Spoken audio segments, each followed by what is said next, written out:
یو بادشاہ او دغه لور و په خپل مالیار نه و مالیار دغه مالیار نو عاقل څنګه مې د بادشاہ لور خیرات کړو نو خلک راغوختي نو د خپل یار راغوختي خوشاله ورځ د چې دې دلته بادشاہ جواب راغی چې بادشاہ راځي او دیګونه ګوري دی یو دیګ تش ساتلې چې کپلار مې راتلو نو دال عاقل په دې دیګ کې پټ کما چې پلار مې ولو ګوري چې جواب راغی چې بادشاہ راځي دی هغه عاقل زر په دیګ کې کینو لو پاسه په خانه کې خو وړي ته تاو کړ ساري ولا بادشاہ چې راغی نو داسې ګوري چې دې ټولو دیګونو لاندې اور بلیږي دا یو دیګ څنګه دی اور دی د بادشاہ دی عقل ته ګور نه زمونږ د بادشاہ نو د اخریتيان بیٹیان بادشاہ دې ته وي بادشاہ دې ته وي یو دیګ لاندې اور ولې نشته وای دې کې څه چل ول دې دیګ لاندې اور ته لاندې کوي زما د دې دیګوري چې خورم دې دیګ لاندې اور کوي بادشاہ حکم اور ته لاندې شو خاصات بادشاہ ورته ولارو پوه شو چې دې دیګ کې ارز دی اوس به ختم شي ولځي بیا په بل چا خوري زلار چې بادشاہ لاړو دا جنې په منډه ورغه و دیګ نه سر لري کوچ اوس کباب شوی سره هغه چې څو وخت کې پسوځې دور راغلو نو چونکه عاشق صادقو دا نه کول چې د دیګ نه را ټوپ کړي وي هغه چې معشوقي کې نو لمه په دیګ کې نو ستی خیمه تاسو غوښنه نو چې چا لپاره جلوس وباسي او په کې پټاخه خلاص شي خپل منډي لیدلې منډي لیدلې مونږ سره یو مرګره یو ځلې جلوس کې وو ما ته وی چې په ګورنمنت هاوس ورزو مالکه په آرام کې نه دا پولیس ته ګورنمنت هاوس ته نه پریدي ما ته وی چې جانیا تو ډرنه تیری من ورځپی چې ورځپی الته غیس په ما ته وکړه چې ما ته وکړه ما ورته اشاره وکړه معلوم ده نه یو غرا په پاس او چې اوس پېتی په دولاسي هغه باندې ورته راواچول چې خراب دی ازمون مرګره دیم ډیر غټ چې خراب شو داسې د چنډه خوندې خپې اسمان ته ونیوي او په انکو کې وای چې یا الله میرے بچے تیرے حوالے میں تا غرق ہوگی بچی می خدای استا په حواله دي زه خلاړم نو تاسو خپل منډي لیدلې چې پټاخه خلاص شي یا داس مزو شي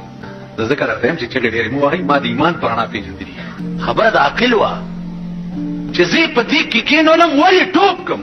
چې چا کینولم بس پیدا چې پاغه ستیش چاغه د دیګ نصر لری کو کینولم بس پیدا چې پاغه ستیش چاغه د دیګ نصر لری کو نو دا یو आवाज دی راوته د دیګ نه چې چرا کارې کو نه د عقل کې بازایت پښیمانی اے عقلا وی غریب سره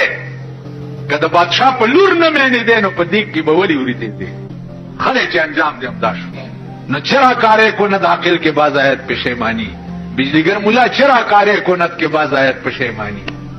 هغه کار ولي کوي چې بیا وروسته په خپېمانه وړاندې نه لک سوچ کا وکړه وړاندې نه لک فکر کا وړاندې نه د پیغمبر فرامینو ته سوچ کوا اتقوا مواضع التهم پیغمبر وی د تهمت د زینب هم ځان بچ ساتي اوس تاسو په ایمان وایي چې تاسو په کابل کې ما د بایسکوپ په خله کې وګورئ دا یقین به وکړي چې دنه دته د بایسکوپ ته چری به نه کوي قسم د جوارګرو په پړ کې ناس تولیدم والله کې او منی چې د جواری نه دا کړي وای بچ کړي قسم د ډمې سره ناس تولیدم والله کې یقینو کې چې د بدفعل نه دی وای بچ دې ډمې سره څه کول چې ناس نو اتقوا مواضع التهم چې پیغمبر ویلي دي د دې معنا دا ده چې د تهمت او د رسوای زینب هم ځان بچ ساتي بلدا چې هر سړی د دې قابل نه چې رائے ته سړی پښتنه وکي هر سر د دې قابل نه دی او نه هر خپل د دې قابل نه زمونږ د مردار ملک هر سړی ته دا حق ورکړی دی چې رورا تم رائے راکولې شي زه څوک د دې یو خپل مثال دی تاسو کې اکثر خلکو خزي کړی دي څوک چې د واده په ورځ تاسو نکاح تړلې کېده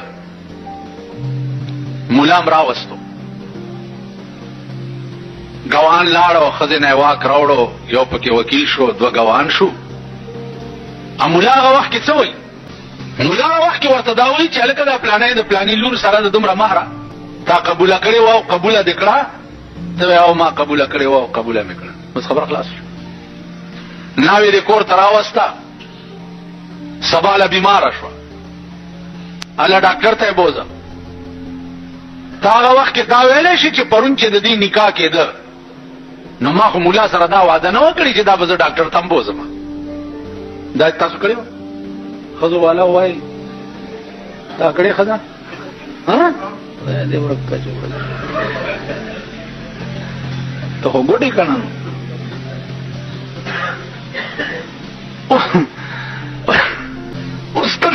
شي چې ما هغه وخت کې دا خو نو ویلي چې ښځه مې بیماره شي، خو ما ویل چې قبوله کړې مې ده. د ډاکټر ذمواري خو یې ما نه واخیست. یا دا ښځه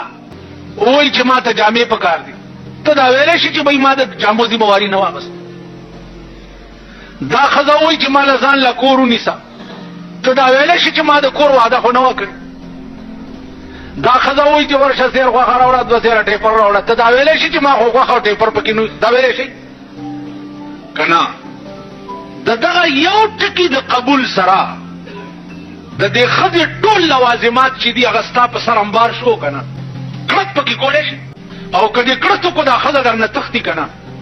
که دې کړت که دې روټۍ کې کمی راوستو در نه تښتي، که دې جامو کې کمی راوستو در نه تښتي، که دې کور کې کمی راوستو در نه تښتي، ته ښځه په سړک کېنولی شي؟ کېنولی شي تاسو؟ بهی د کور بندوبست به ورته وړاندې نه کړي، بلکې چې کویدنو کې د کور بندوبست به ورته وړاندې نه کړي، چې کویدنو کې مور او پلار به دې وایي مزدوري، خواري، نوکري، سبا به دې ښځه بال بچ به کور دې وران شه، څه به کې؟ نو 2-3 کاله مخکې ورته اول ژوند جوړی، نو هغې نه وروستو بیا قبوله کړي. نو آمنا چې دی ما ایمان راوړی دی او زه مسلمان یم، نو د اسلام ټول مقتضیات ستا په سر انبار شو. د امنا دا معنا چې زه به منظم کوم، زه به روجم نیسم، که پیسې راغی زه به حجم کوم، که پیسې راغی زه به زکات هم ورکوم. امنا دا معنا چې زه به پردی مال هم نه خورم، زه به حرام هم نه کوم. امنا دا معنا چې زه به بې ځایه د چا زړه هم نه ازاروم، دل ازار به هم نه. امنا دا معنا چې د خدای مخلوق سره به د انس معامله کوم. امنا دا معنا چې د الله کوم نظام دی هغې پسې به زه خپې لخپې منډې موا، که وخت راغی زه به جهاد هم کوم،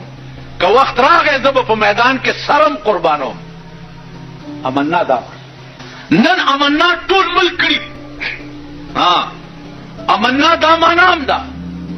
چې دا ښځه چې زما کور ته راله